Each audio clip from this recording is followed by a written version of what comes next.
Minutos, 8:44 minutos. Saludamos con nuestro tercer invitado. Ya nos acompaña en nuestros estudios Ricardo Rivas, hermano de Paul Rivas, uno de los integrantes del equipo periodístico de Diario El Comercio que fue asesinado el jueves 9 de mayo de 2024. Los familiares del equipo periodístico de Diario El Comercio, secuestrado y asesinado en el 2018, recibieron los documentos supuestamente desclasificados del Consejo de Seguridad Pública y del Estado. Esto tras una disposición de la Corte Constitucional. Ricardo, buenos días. Bienvenido. Te saludamos, Alexis Moncayo, quien te habla, Licenia Espinel. Esos documentos que han sido entregados son los que son, tienen el contenido que ustedes esperaban que tengan, están completa la información, y en qué medida esta información va a servir para esclarecer el caso y sancionar a todos los responsables en esto. Buenos días, Licenia, Alexis, qué gusto saludarles a ustedes y a toda la audiencia, un fuerte abrazo. Efectivamente, como tú lo mencionas, la notificación electrónica de entrega de la documentación fue emitida el 8 de abril con un plazo de entrega inmediata hasta 30 días posteriores.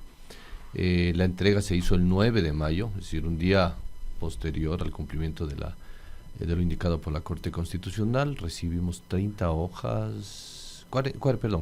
hojas, 40 fojas de transcripciones, un CD donde están los audios respectivos de las actas 18, 19, 20, que es lo que habíamos solicitado y que en su momento nos indicaron que son las únicas actas que existen respecto a la información del caso del secuestro y asesinato de Paul Efraín y Javier. Recibimos esta documentación, no es fácil leerla, te comento, no es una lectura rápida o normal que se la puede realizar como normalmente se hace cualquier documento.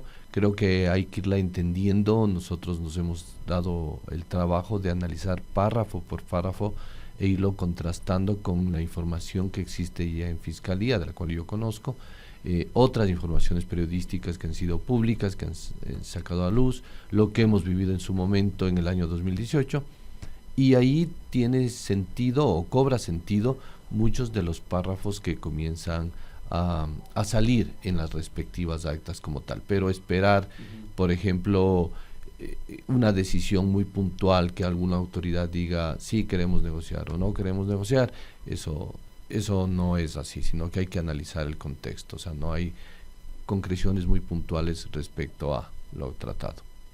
Ricardo, como siempre, un gusto poder conversar contigo. Siempre, digamos, la lucha de nos faltan tres, tuya como hermano de Paul, el padre de Javier, los hijos de Efraín, era primero por saber la verdad, porque se les entreguen los documentos que habían sido considerados como reservados, secretos de seguridad nacional y demás por parte de los gobiernos anteriores, principalmente el de Lenín Moreno, pero también era por buscar algo de justicia, y es decir, ustedes pretenden que estos documentos también lleguen a manos de Fiscalía, para que la Fiscalía, que durante todos estos años me parece que no ha hecho mayor esfuerzo, haga finalmente algo, porque creo que una de las tantas deudas, yo me refería a eso en el comentario, una de las tantas deudas que tiene la actual Fiscalía a cargo de la señora Salazar es justamente el del caso de nos faltan tres. ¿Qué debería hacer la justicia a partir de ahí, de haber obtenido estos documentos? Bueno, tú ya lo mencionas, 6 años y sigue en etapa de indagación. Muchas veces nos hemos acercado a la fiscal que lleve el caso y nos ha manifestado que no puede avanzar en las investigaciones debido a que no existe documentos desclasificados. Nuestra posición siempre ha sido que existen otros elementos para avanzar en las investigaciones que no dependen de la desclasificación de la información. Sin embargo, hoy por hoy tenemos ya la desclasificación como tal, algo que creo que la fiscal que lleva el caso no lo esperaba. Hoy lo tenemos. Yo me he comprometido, justamente comentaba en off, que el día viernes a las 10 de la mañana voy a hacer una invitación a todos los medios de comunicación, directores de medios y todo el público en general que quiera participar, escuchar de primera mano todas las inconsistencias que existen en las actas como tal. Estoy haciendo un puntuado, un documento donde voy a hacer llegar ese documento a más de las actas desclasificadas a la Fiscalía del Ecuador, a la Fiscalía de Colombia y a la CIDH. Tiene su razón de ser. Primero la Fiscalía del Ecuador, porque ya no tiene argumento para decirme no puedo avanzar en la investigación, y le voy a dar haciendo el trabajo puntuadamente, decirle aquí tiene que usted buscar, aquí tiene que investigar, Claro, libremente ya puede hacerlo o no puede hacerlo, puede abrir otros escenarios, ¿no? Pero puntuable para que no sea el trabajo de leerlas y entender todo el contexto. Entonces yo creo que podemos avanzar en ese sentido y creemos que debería ya colocarse más piezas en este rompecabezas que todavía nos falta y sobre todo abrir otros escenarios donde podemos pedir información con esta sentencia donde claramente dice la Corte Constitucional que cuando hay presunciones o posibles vulneraciones a derechos humanos, la documentación no puede estar cubierta con el sello de secreto, reservado, etcétera, etcétera, por parte de los estamentos del Estado. Entonces, creo que es ¿van a solicitar la entrega de más información o con estas 3 actas que les han entregado es suficiente? ¿Allí podrán encontrar algunos elementos o no? ¿O van a pedir que la Corte Constitucional autorice la entrega de más información o que realice el seguimiento debido? Bueno, hay 2 cosas ahí. Una, estoy pidiendo una ampliación, es decir, otras hojas que no fueron desclasificadas y que tienen que anexarse para entender el contexto. Pedí a través de un chat con la asesora del ministra del Interior que nos den una reunión para explicarle qué hojas deberían también desclasificarse para efectos de que se entienda todo el contexto.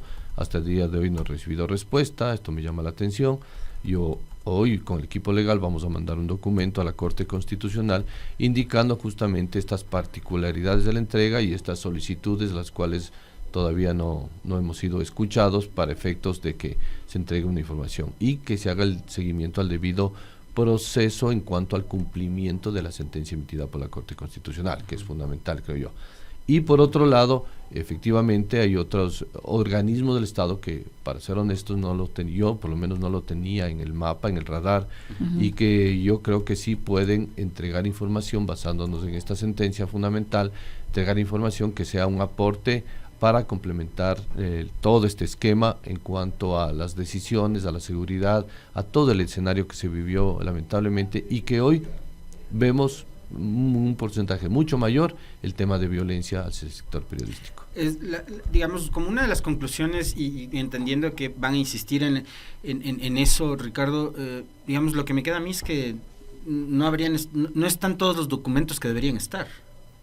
En las actas. En las que les entregaron. Bueno, sí, por eso estamos pidiendo una ampliación de hojas, o sea, no de documentos como tal, sino de hojas o de soportes que fueron presentados en su momento y que tenían que ver con el caso de Paul Efraín Javier. ¿Por qué digo que tenían que ver? Porque la sentencia dice claramente que se desclasifica información referente al caso de Paul Efraín Javier. Pero estos documentos, estos anexos, o estas presentaciones y estas hojas adicionales, creemos que también sirven para darte un contexto como tal, porque no es cuestión que en una hoja aparezca el nombre de Paul Efraín o Javier y diga esto tiene relación o no se tiene que desclasificar en esa forma, sino con un análisis de contexto para saber qué sirve o no para la investigación. Porque recordemos que ya hicieron un papelón de ese estilo gobiernos anteriores. Cuando me parece que fue Juan Sebastián Roldán les entregó a ustedes las notas de pesar de gobiernos de la región, ¿no? Como una entrega simbólica de información, casi como un acto de burla hacia ustedes, los familiares de los 3 colegas, ¿no? O sea, ya pasó eso antes. Bueno, y no solo hacia las 3 familias, sino a toda la sociedad que esperaba con expectativa esta entrega de información. Recuerdo que fueron casi 800 o 900 fojas que se entregaron documentadamente, sellado, etcétera, etcétera, y que realmente no tenía validez o eran inútiles esta información que fue entregada. El contraste es que ahora el gobierno actual cumple con entregar la documentación que pone como sentencia a la Corte. Son 40 hojas aproximadamente, pero que tienen muchísima más validez que las 800 o 900, comparando la cantidad de información en cuanto a este caso se refiere. Entonces, sí hay una gran diferencia. Ahora, Ricardo, en las actas que le han dado, en los documentos de estas transcripciones e incluso audios que entiendo les han entregado, ¿qué información existe que amerite que sea declarado reservada y que la hayan tenido guardada durante todo este tiempo y que eso haya también siendo un obstáculo para que no puedan avanzar en las investigaciones en la Fiscalía? Yo veía un reportaje hecho por un medio de comunicación televisivo en el que se señalaba que este señor Huacho le había exigido el canje al gobierno ecuatoriano por otros delincuentes detenidos acá, presionando al presidente de turno de ese entonces, Lenín Moreno, es por la vida del equipo periodístico de Diario El Comercio. ¿Qué hay de cierto en eso? Bueno, a estos chats que tú te refieres, estos ya fueron públicos mucho tiempo atrás. En las actas no existen unos chats específicos hacia el caso específico de Paul Efraín Javier. Esto ya fue sacado antes, ya fueron incluso en investigaciones periodísticas que se realizaron, entonces no es algo que sea nuevo realmente en este sentido, ¿no? Pero más bien la pregunta creo que va por otro lado. Acuérdate que en la sentencia hay dos cosas fundamentales que dice la Corte. Una, la desclasificación, que crea un precedente que le acabo de hablar, y otra, un llamado de atención al Ministerio de Defensa, al Ministerio del Interior y a la Secretaría Nacional de Seguridad Pública y del Estado, antes COSEPE. ¿Y por qué el llamado de atención? Porque la Corte solicita en 5 ocasiones que le den la información de respaldo con la cual fue clasificada esta información como secreta, o reservada, o el término que quieran colocar. En 5 ocasiones. ¿Qué quiere decir esto? Que nadie entregó esta información. Entonces ahí te abres dos frentes. Uno, me negué a entregar la información y tendría que responder por esa negativa, o el segundo frente, no existe esta información. Y al no existir una información, al seguir un procedimiento que no es catalogado como secreto, es un bloqueo de acceso a la información. Y entiendo desde mi lógica, porque yo no soy abogado, ni penalista, ni nada, pero desde mi lógica dice que no, si no están reservados, son de acceso público. Entonces... O lo otro, Ricardo, que sería incluso mucho más grave, es que no exista simplemente esa información, lo que demostraría, digamos, el nivel de irresponsabilidad y de ligereza con el cual el gobierno de Moreno trató un tema tan sensible. Correcto. Y ese es un escenario que se puede abrir, que se tiene que analizar con el equipo legal para ver las implicaciones que tendría o que cabría en estos ámbitos. Ahí con esa información se puede establecer responsabilidad política en los funcionarios que estuvieron a cargo de los diferentes estamentos que se vieron involucrados en este proceso, desde el secuestro, luego la extorsión que hacían estos delincuentes sobre la vida del equipo periodístico de Diario El Comercio y luego pues el desenlace fatal que tuvo este caso. Bueno, y yo lo he mencionado desde el año 2018, ¿no? Y creo que con estas actas, si no es del 90 o un porcentaje mayor, hemos estado acertados en ese sentido, y la responsabilidad desde todo punto de vista política e incluso en negociaciones y todo, es responsabilidad no solo de la máxima autoridad de ese entonces, el presidente Moreno, sino también de las autoridades que fungieron como ministros o cumplieron altos puestos o funciones en el Estado y que fueron parte de las sesiones del COSEPE en ese entonces que corresponden a estas actas.